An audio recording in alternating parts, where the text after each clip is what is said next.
What's going on, everybody? Nicholas Natt, and you are tuned into the Natt Fitness Methods, where we take facts above fiction to manifest dreams to reality. Today's topic is going to be on commitment. Now, before I get into today's topic, just understand that the Natt Fitness Method is really designed to help take some of these topics and apply them in such a way that you're going to be able to incorporate them with action steps that's ultimately going to help you get a hold of your mind. Primarily, we like to use other health practices such as food, nutrition, and obviously mindset, which is where this focus will be.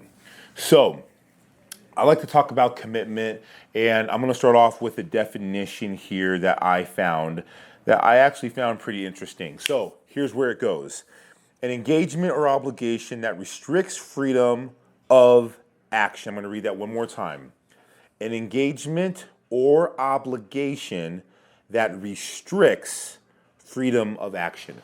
So I had to read that twice, and that's why I wanted to share it with you guys twice, because generally said, commitment is not losing steam over something that you say or do, regardless of how you feel. And when we think about freedom of action, we think about choice. Choice is usually navigated, and I think that so many times in our society, whether you're talking our day-to-day life, I don't care who you are, man, woman, what demographic, right? It's human nature to ultimately make decisions based on how we feel in the short term. So if I feel upset, if someone says the wrong thing, if I'm cold, usually these type of things are influenced by our desire to move towards pleasure and move away from pain. So if that's that's the ethos, right? If that's what governs our minds at the unconscious level, which ultimately is like our body, then it's very easy to have free will and exercise that free will and utilize choice.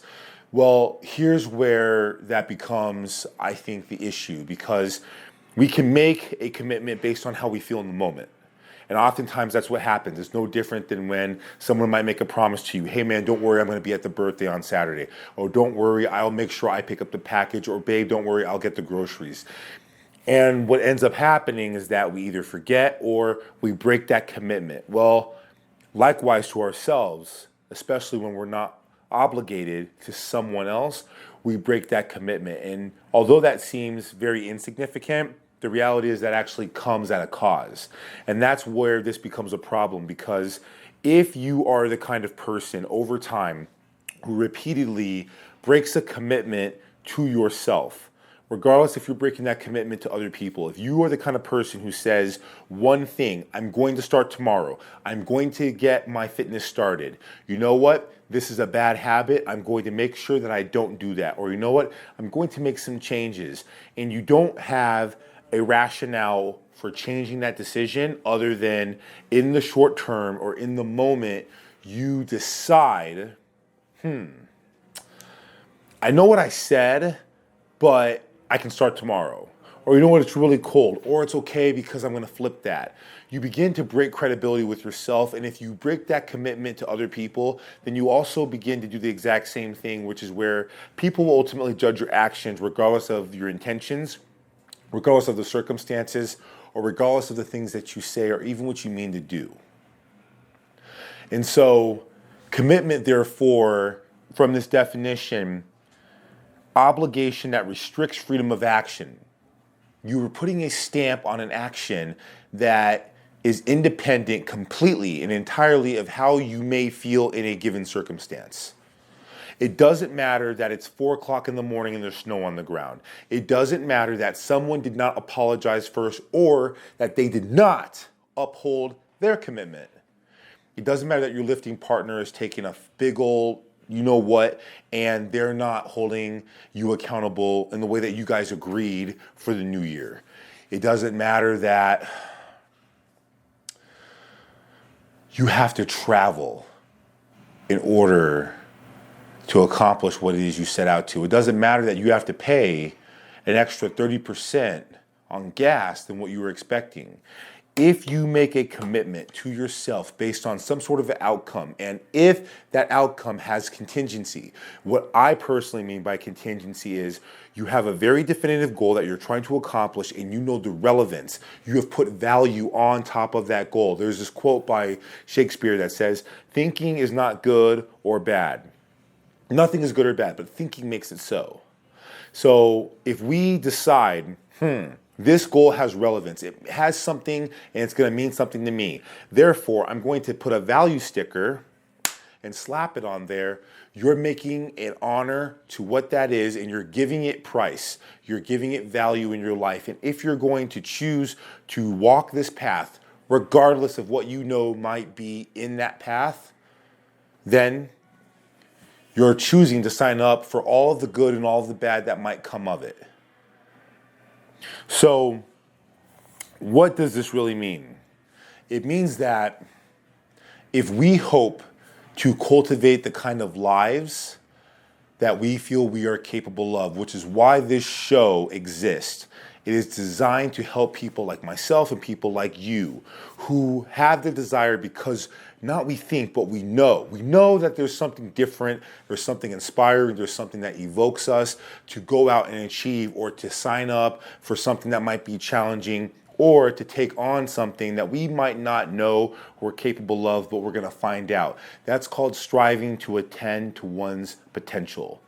If we know that that is something that's within each of us, then commitment is going to create circumstances in our path that are going to challenge the very existence of our character and how tough we think we actually are. That creates innovation.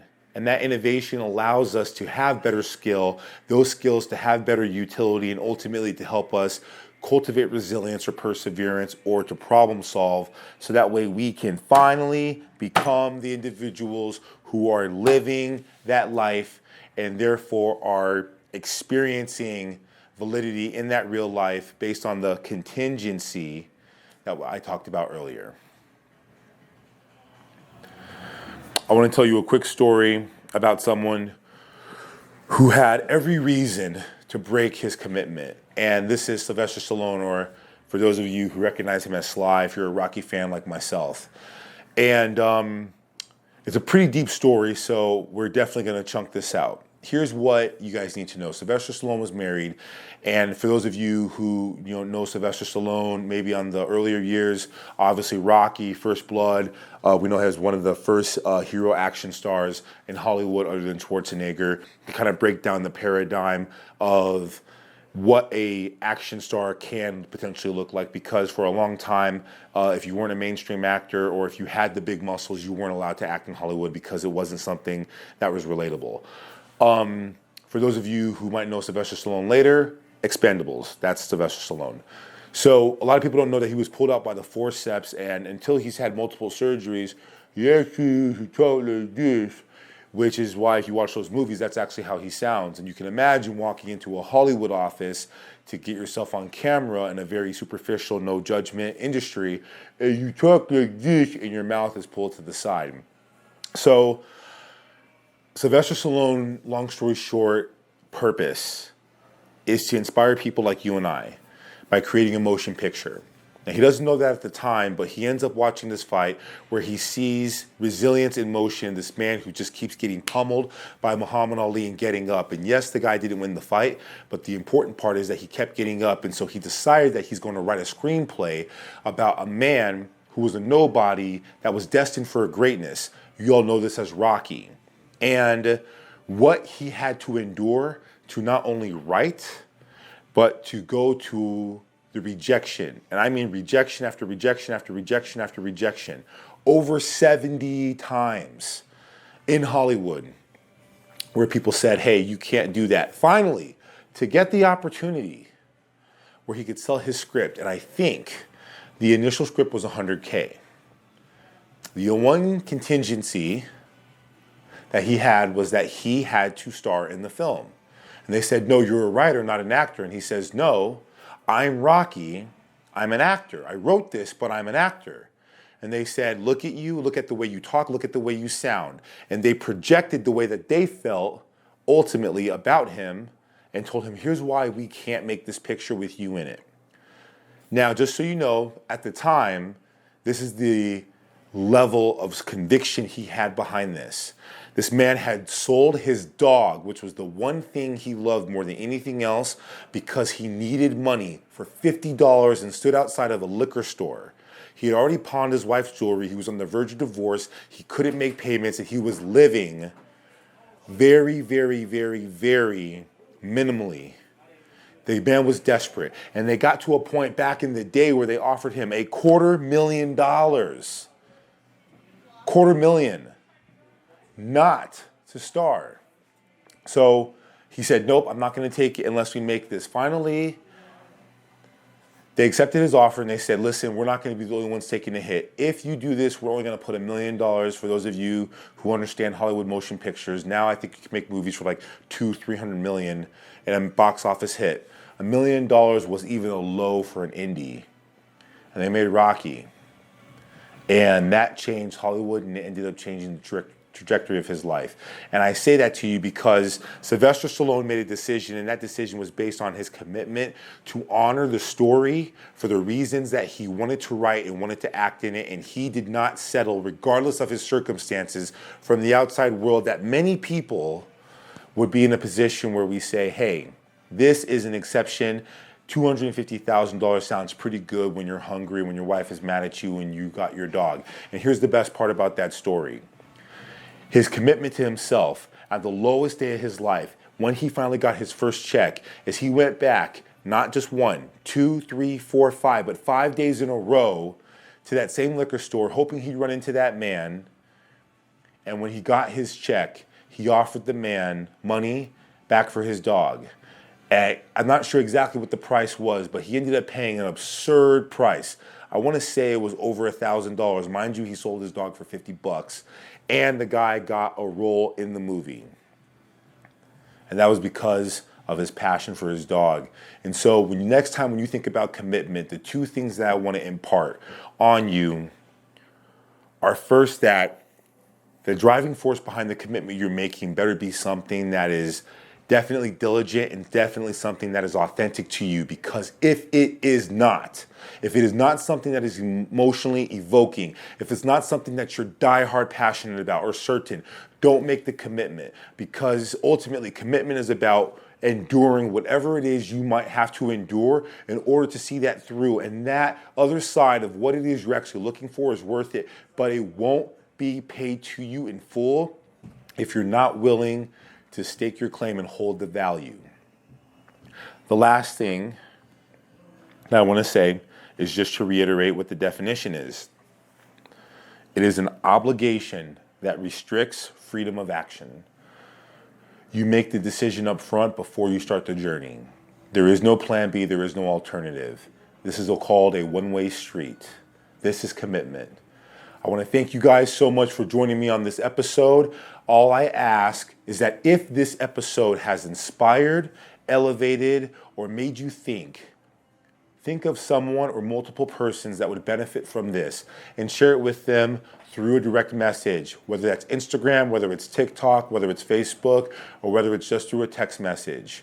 Make sure that if you guys are inspired and if you want to figure out where you can go next level and find out how you can impart a lot of the information that I've been speaking on, connect with me on any of the platforms below, and I'd be more than happy to connect you into my Level Up Nation community. My name is Nicholas Natt. You are tuned into the Natt Fitness Methods, where we take facts above fiction ultimately to manifest dreams to reality. We look forward to seeing you next time, my friends.